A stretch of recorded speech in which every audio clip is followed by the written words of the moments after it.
Topic है वो है एग्रीगेट डिमांड, इसके बाद आना है जी अभी एग्रीगेट सप्लाई, ठीक है। और इक्विलिब्रियम आपके सब्जेक्ट में नहीं पूछा हुआ, इसलिए हम बारी बारी इसको रिकॉर्ड कर लेंगे, एक एग्रीगेट डिमांड पर कर लेंगे, एक एग्रीगेट सप्लाई पर कर लेंगे।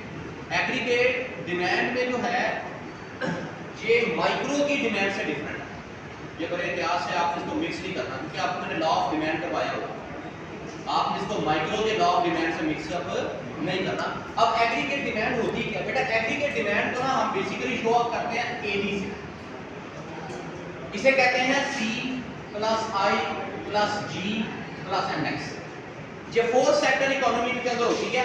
एग्रीगेट डिमांड का मतलब है overall demand for goods and services, overall demand for goods and services, किस किस की तरफ से, कंज्यूमर की तरफ से, ये कंजम्पशन एक्सपेंडिचर, फर्म्स की तरफ से इन्वेस्टमेंट एक्सपेंडिचर, गवर्नमेंट की तरफ से डैम बनाती है, पुल बनाती है, सड़कें बनाती है, बाल सफाई करती है, गवर्नमेंट एक्सपेंडिचर, और NX से मुराद है net export, export minus import, okay. तो overall demand for goods and services, overall की मैं बात कर रहा हूं, एक इंसान की बात नहीं कर रहा, ठीक है। तो इसे हम क्या कहते हैं बेटा जी, एग्रीगेट डिमांड कहते हैं। अब एग्रीगेट डिमांड जो है वो इंडिविजुअल डिमांड तरह से डिफरेंट होती है। ये जो हमारी इंडिविजुअल डिमांड कर रहा है ना, जो माइक्रो में हमने पढ़ी थी, वो एक इंसान की एक गुड के लिए डिमांड, ओके बेटा। देखें, अगर मैं फर्स्ट किया डिमांड फॉर एप्पल की बात करूं along with price of Apple, price demand for Apple की बात करूं along with the price of Apple, तो इसको कहते हैं इंडिविजुअल डिमांड, जिसे हम माइक्रो में स्टडी करते हैं, इसमें लॉ ऑफ डिमांड। लेकिन एग्रीगेट डिमांड का मतलब होता है overall demand in an economy for goods and services, तमाम अशिया की demand for goods and services. इसलिए इसके अंदर जब आपने इसकी डायग्राम बनाई, यहाँ प्राइस है और यहाँ पर इनकम है। माइक्रो में क्या होता था, इधर प्राइस और इधर क्वांटिटी डिमांड, लेकिन वो किसी एक गुड की होती थी। ये एग्रीगेट डिमांड है, ये पूरी इकोनॉमी की है। और यहाँ जो प्राइस है ना मेरे बेटे, इसे हम कहते हैं aggregate price level, aggregate price level. और आप देखें, जैसे ही किसी मुल्क के अंदर एग्रीगेट प्राइस लेवल बढ़ जाता है, आम लफ्जों में समझे, अगर मुल्क के अंदर एग्रीगेट प्राइस लेवल बढ़ जाएगा, मिसाल के तौर पर इन्फ्लेशन हो जाएगी, महंगाई की शरह बढ़ जाएगी, तो आप मुझे बताएं जब महंगाई की शरह बढ़ेगी तो लोग अखराजात कम करना शुरू कर देंगे या बढ़ाना शुरू कर देंगे। इसलिए मेरे बेटे देखें, जब फर्ज किया प्राइस ये थी और एग्रीगेट डिमांड का वाई का कहां था, इस मुकाम पर था। अगर मुल्क में प्राइस लेवल बढ़ जाता है, अगेन प्राइस लेवल इंक्रीज हो जाता है, महंगाई की शरह बढ़ जाती है, तो लोग अखराजात बढ़ा देंगे या कम कर देंगे, कम कर देंगे, तो इसको बढ़ाकर देखेंगे।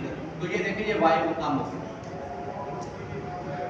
प्राइस P से P1 हो गई है और Y से, तो आपने देखे कि जैसे प्राइस लेवल बढ़ा है, Y क्या हो गया है, कम हो गया है।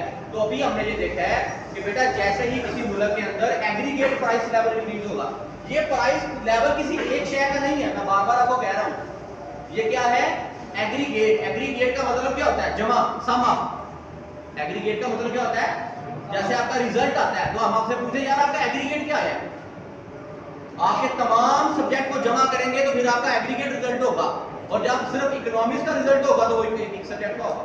इस तरह ये एग्रीगेट डिमांड क्या है, ये पूरे मुल्क की एग्रीगेट डिमांड। बेटा जी बात समझ आ गई है, इसका बेसिक रिलेशन समझ आ गया कि जैसे कि मुल्क में एवरेज प्राइस लेवल बढ़ेगा तो एग्रीगेट डिमांड में कमी वाक़या होगी। ओके, इतनी बात समझ आ गई। अब अगर आपसे ये पूछा जाए कि यार इसकी स्लोप नेगेटिव क्यों होती है, इसकी स्लोप नेगेटिव क्यों होती है, तो इसकी मेन रीजन बेटा आप ये समझे कि जब प्राइस लेवल बढ़ता है, ये प्राइस लेवल इंक्रीज हुआ ना, जब आपके मुल्क में प्राइस लेवल इंक्रीज होता है तो रियल मनी सप्लाई क्या हो जाती है, डिक्रीज हो जाती है। बेटा देखें, M/P है ना,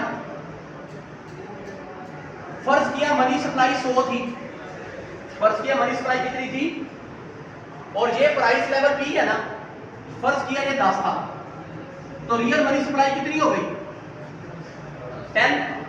समझ आ गई है ना। अगर आपका प्राइस लेवल बढ़कर 20 हो जाता है, 100/20 करो तो क्या जवाब आएगा? तो 10 से कम हो गई है ना। तो इसका मतलब है जब प्राइस लेवल इंक्रीज होता है तो रियल मनी सप्लाई क्या हो जाती है? डिक्रीज हो जाती है। लॉजिक समझ आ गई है बेटा? जैसे आपके मुल्क में प्राइस लेवल इंक्रीज होता है तो रियल मनी सप्लाई क्या हो जाती है? और जब भी आपकी रियल मनी सप्लाई कम होती है आपका रेट ऑफ इंटरेस्ट बढ़ जाता है। ये रिमेंबर, इस पक्की बात याद रखनी है आपने। जैसे ही आपका रियल मनी सप्लाई कम हो जाती है आपका रेट ऑफ इंटरेस्ट क्या हो जाता है? बढ़ जाता है। और जब रेट ऑफ इंटरेस्ट बढ़ जाता है तो इन्वेस्टमेंट क्या हो जाती है? कम हो जाती है। क्यों कम हो जाती है? एक नेचुरल फिनोमेना है कि देखें, अगर हमें बिजनेस के लिए 1 लाख रुपए के ऊपर 10% रेट ऑफ इंटरेस्ट का, कितना इंटरेस्ट था फर्ज किया, तो हमें लाख रुपए के ऊपर कितना अपना इंटरेस्ट पे करना पड़ता है? 1000 रुपया। ओके, अगर अब ये 2000 हो जाता है, 20% हो जाता है, तो अब मैंने 1 लाख रुपए के ऊपर कितना वापस करना है? 2000। तो मेरा कॉन्फिडेंस लोन लेने के लिए बढ़ेगा या कम होगा? इसलिए याद रखें, जब रेट ऑफ इंटरेस्ट बढ़ता है, जब रेट ऑफ इंटरेस्ट, तो इन्वेस्टमेंट क्या हो जाती है? कम हो जाती है। लॉजिक समझिए आप? इसलिए मेरे बच्चे, जब रेट ऑफ इंटरेस्ट बढ़ेगा तो इन्वेस्टमेंट क्या हो जाएगी?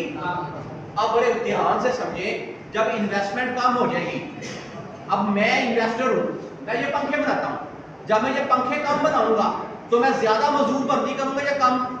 Very good. जब मैं कम मजदूर भर्ती करूंगा तो लोगों के पास नौकरियां बढ़ जाएंगी या कम?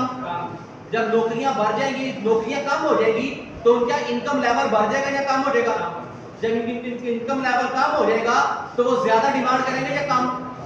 तो इसलिए आपकी डिमांड जो है वो कम होगी। तो आपकी डिमांड क्या हो जाएगी? कम। तो इसलिए बेटा, जब प्राइस लेवल इंक्रीज होगा तो डिमांड क्या हो जाएगी? एग्रीगेट डिमांड क्या हो जाएगी? कम हो जाएगी। इतनी बात समझ आ गई आपको? इसका मतलब है कि एग्रीगेट डिमांड हमें ये बताती है कि आपका प्राइस लेवल बढ़ने से आपका ये वाई क्या हो जाता है? कम। ये नेगेटिव रिलेशन समझ आ गया आपको? क्लियर है? अब कुछ कंडीशंस ऐसी होती हैं जिसके अंदर हमारी एग्रीगेट डिमांड जो है ना वो शिफ्ट हो जाती है। क्या हो जाती है? शिफ्ट हो जाती है। या वो आइदर आउटवर्ड शिफ्ट होगी या वो आइदर इनवर्ड शिफ्ट होगी। ये बड़े ध्यान से समझें बेटा। याद रखें, जब भी ये सी, आई और जी हमारे पास कुछ फैक्टर्स हैं, इनके अंदर तब्दीली होगी ना, तो या एग्रीगेट डिमांड तरफ बाहर चले जाएगी या एग्रीगेट डिमांड तरफ अंदर आ जाएगी। इसमें ये देखें, इंक्रीज इन गवर्नमेंट एक्सपेंडिचर, जब गवर्नमेंट अपने खर्चात को बढ़ाएगी, मतलब ज्यादा पुल बनाएगी, ज्यादा सड़कें बनाएगी, बाग सफाई कराएगी, तो ज्यादा पैसा खर्च करेगी। जब ज्यादा पैसा खर्च करेगी, मिसाल के तौर पर देखें ना, जैसे अभी आता है जी कि लाहौर से काला शकाकू के लिए उन्होंने नई मेट्रो बस लॉन्च की है, उसके साथ उन्होंने लिखा है कि इस काम के लिए 1,25,000 मजदूर दरकार होंगे। ये अखबार में ऐड आई है, अगर आपने ऐड पढ़ी है, उसके अंदर लिखा हुआ है कि शादरा से काला शकाकू तक जब मेट्रो लाइन इंक्रीज कर रहे हैं तो कितने मजीद लेबर चाहिए हमें? 1,25,000। जब 1,25,000 लोगों को ज्यादा रोजगार मिलेगा तो उससे इनकम लेवल बढ़ेगी या कम होगी? बढ़ेगी। तो इसलिए आपकी एग्रीगेट डिमांड तरफ एडी से निकल कर क्या हो जाएगी? एडी। बेटा बात समझ आ गई है? इसी तरह अगर लोगों की वेल्थ इंक्रीज हो जाएगी, लोगों के पास जो वेल्थ है, पैसा है, वो इंक्रीज हो जाएगा, वेल्थ इंक्रीज हो जाएगी। फर्ज किया एक शख्स के पास कोई प्लॉट था या मकान था या कुछ भी था, उसकी वैल्यू बढ़ गई है, तो उसके पास पैसे पहले से ज्यादा आ गए या कम आ गए हैं? ज्यादा आ गए हैं। तो बेटा जब वेल्थ इंक्रीज होती है तब भी एग्रीगेट डिमांड तरफ क्या हो जाती है? बाहर शिफ्ट हो जाती है। ओके, क्लियर है? और मेरे बेटे, जब हुकूमत टैक्सेस को कम कर देती है, जब टैक्सेस को कम कर देती है, मिसाल के तौर पर एक बंदे की 10,000 इनकम है, उसके ऊपर 2,000 का टैक्स फर्ज किया, अगर आप वो 2,000 टैक्स खत्म कर देते हैं तो अब वो 2,000 रुपया उसकी जेब में आ गया, तो उस 2,000 से वो क्या करेगा? अशिया खरीदेगा। तो इसलिए याद रखें, जब टैक्स कम होगा उससे भी एग्रीगेट डिमांड तरफ बाहर जाती है। और अगर इसको हम रिवर्स कर दें कि अगर गवर्नमेंट एक्सपेंडिचर कम हो जाएंगे, हुकूमत पुल नहीं बनाएगी, सड़कें नहीं बनाएगी, डेवलपमेंट एक्सपेंडिचर नहीं करेगी, तो लोगों को रोजगार भी क्या मिलेगी? कम देगी, इनकम उनकी कम हो जाएगी। तो एडी क्या हो जाएगी? वो इस तरह ये पीछे आ AD2 हो जाएगी। समझे? इसी तरह वेल्थ कम हो जाएगी तो ये पीछे आ जाएगी। टैक्स बढ़ जाएंगे, एक बंदे के पास 10,000 तनख्वाह है, उसका टैक्स 2,000 था 4,000 हो जाएगा, तो उसकी तनख्वाह 2,000 रुपया कम हो जाएगी। जब कम हो जाएगी तो उसके एक्सपेंडिचर भी कम हो जाएंगे और एडी कर्व जो है वो वापस। ठीक है।